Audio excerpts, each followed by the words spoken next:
like to talk about what I have reflected last night and what happened yesterday. So this is quite personal because it's about family, my whole family. So as you may know that my family had a business. So it's a very depending on yourself. It's not really about depending on others. Yeah, it's of course it's about it's not about family matters, it's about the business matters, of course.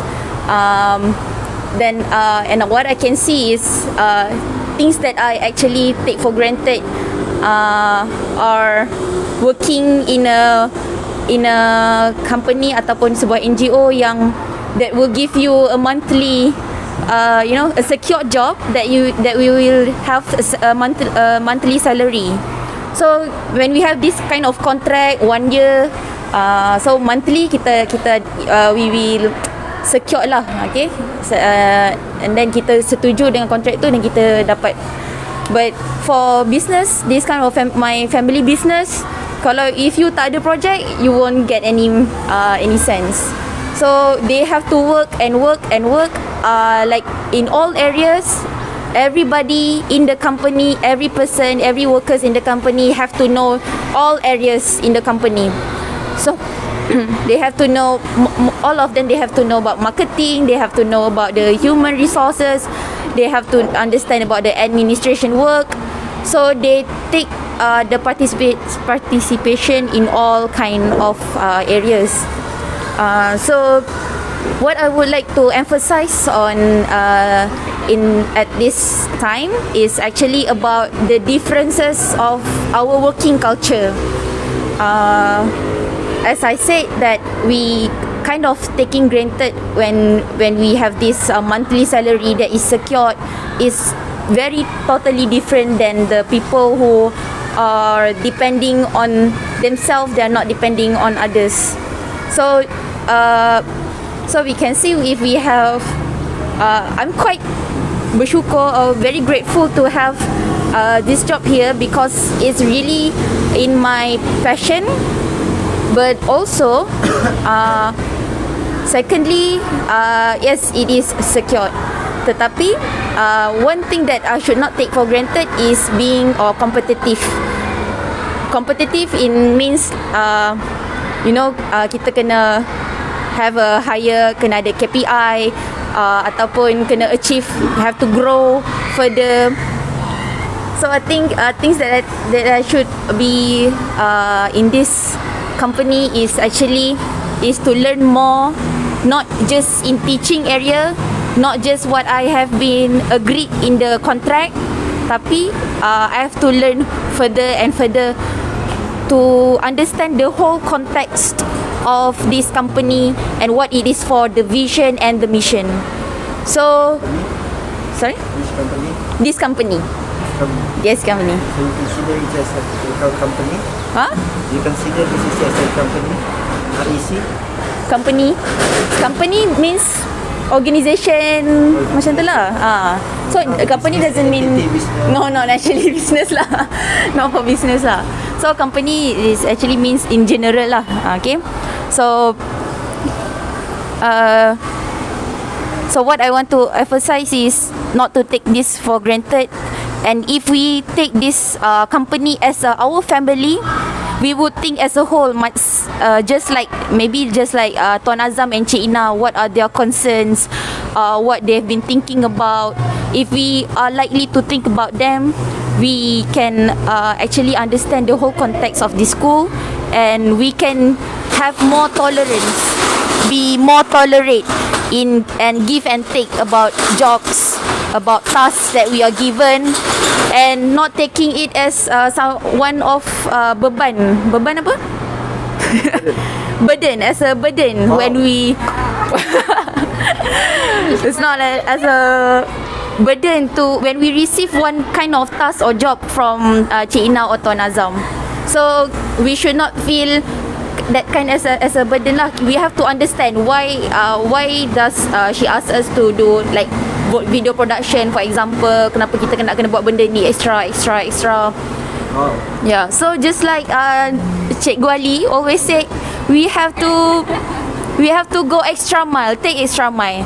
If others do not like, if others doesn't want to take that kind of burden ataupun that challenge, we can challenge ourselves.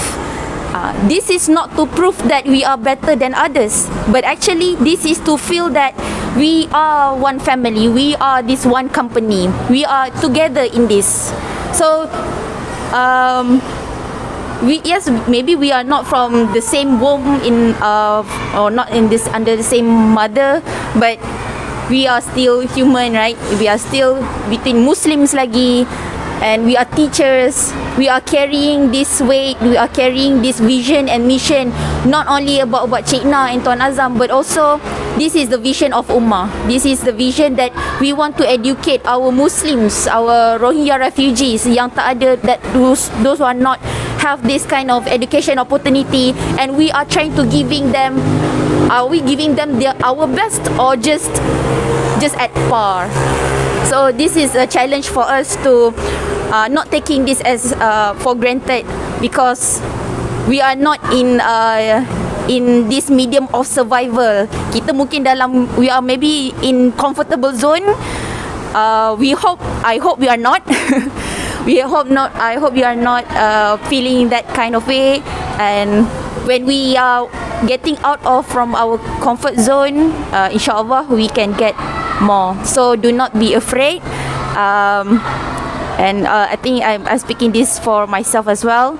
And of course there are kind of like a burden juga. But when I look at you guys, when I look at Cikgu Ali, Cikgu Khadijah, Cikgu Nazifah, walaupun sakit mata, Cikgu Ashraf, and all my colleagues, Cikgu Anwar sekali, I feel it's not a burden, but I can feel that we are lifting this weight together. So once I feel this way, I think I can go through this because I have you guys. Ta-da! Okay, yeah, thanks to you guys for the good vibes that we are seeding in this company, the good vibes. It's very hard to get this kind of vibe even in the family business, even in a blood business. So I hope these good vibes can be spread to other companies as well, inshallah, because the good vibes is good. Okay, Assalamualaikum warahmatullahi wabarakatuh. Anybody? Akak? Since we are talking about self-employed, kan, or we are being in the family business or being an employer yourself, kan, it's very different from being an employee. To differentiate between these two, employer and employee, if you have your own business, the good thing is what I can see from the wide perspective, they have a higher level of tawakkul. Other than a cent, we depend on our monthly salary at the end of the month, but without improving our skills or our knowledge in everything that we do each day and each daily activities or routine, compared to the self-employed person, they are more optimistic in doing their job, and they are more Risk taker. ya, dia orang bekerja keras untuk membantu membangunkan company itu sendiri, kan. Nasib dia orang. Yalah, kalau tak dapat, kan. Macam itulah, wallahu alam. Okay, Nazifah, VP English presenter for year 4. No, Cikgu nama English. nak dengar agak Cikgu Anwar cakap bahasa Inggeris ni. English, Cikgu nama cakap English. Asalkan bukan Melayu. Okay, Bismillahirrahmanirrahim. For me, being being a self-employed. Being a self-employed is very difficult because every day the person that is self-employed need to we say that tawakkal to Allah. Every day, he or she will macam cakap renew the niat, macam because the person that is self-employed not expect that every day, each day their rezeki will be same. Yeah, like people selling nasi lemak, nasi lemak anything lah, apa-apa yang macam like makanan for breakfast kan. So every day, each day customer will be different. So from that they learn to tawakal that rezeki is from Allah. What they need to do is they need to struggle and they need to present it each day for all the best that he or she can do. So for me, that is for the self-employed, because based on my experience, I've been working as a employee before for almost 2 years, and then what I found that is I don't have much time. I need to work 8 hours to get a monthly salary. So I just come to office and sit down and wait for the salary for end of the month. So the tawakal is very lower. So that is what my guru said lah, that the one who is self-employed is more feel tawakal. Itu je lah. Today is English day, so it's a long time I didn't practice English actually, but yes, today is good to practice English. So thank you for Teacher Haja to propose or continue again this kind of practice. So this is regarding self-employed or self-employed or working with others, isn't it? Right. I think last time I have told to Haja there is a study in America that their study is regarding to the most efficient work. So try to guess what is the most efficient job in this world. So businessman. Yes, the first one is businessman, and the second one is actually NGO. Those are working for NGO, or as we can call it as a social worker, isn't it? I'm not sure. Social worker is somehow we have a different meaning, right? I saw the study. Okay, so that's the study. Something that we can learn from that study, as we are also as the social worker. Maybe it is quite different. Social worker in Western context and in Malaysia actually. In Malaysia, some of the social workers, if we are working as an employee, so how we look to our job is like working daily basis and waiting for the end of the month for the monthly salary, like us. But if we have a good vision, and then our perspective is totally changed.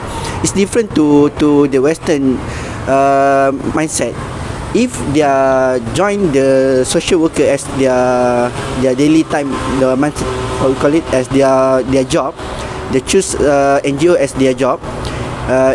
It is so it's mean that they have the vision, and they work as a NGO. That mean that they want to be as an NGO. They have different expectation. Yes, they have different expectation, and they have a clear vision what that kind of NGO want to achieve. So that's why they are working as NGO. So it is a little bit different to us. Somehow, why we choose NGO? Because there is no other job opportunity. So this is the only opportunity that we have, and then we work as NGO, as teacher here.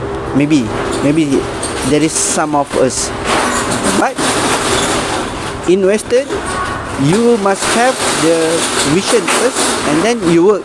You choose that kind of work, that kind of job. Okay, so that's why in Western, they are very efficient.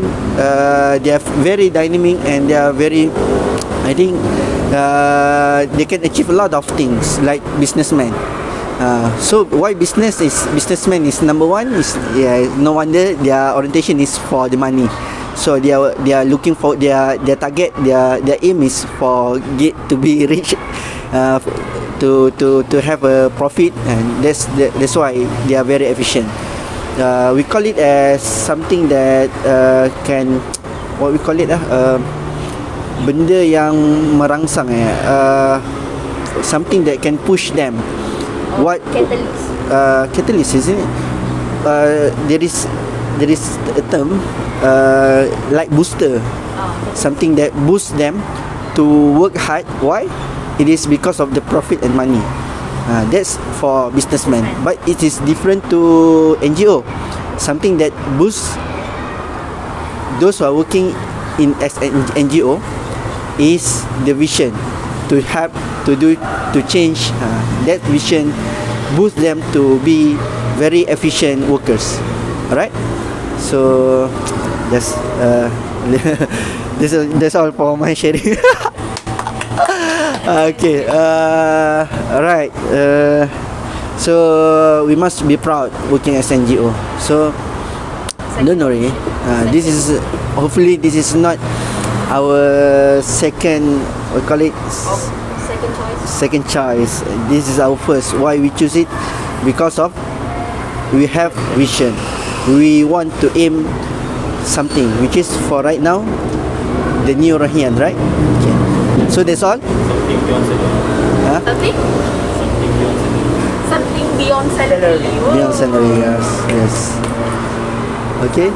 Actually, for our bosses, Tuan Haji Ahmad Azam and Puan Nazina, it's quite challenging, right? So because they are, it's like they are self-employed, right?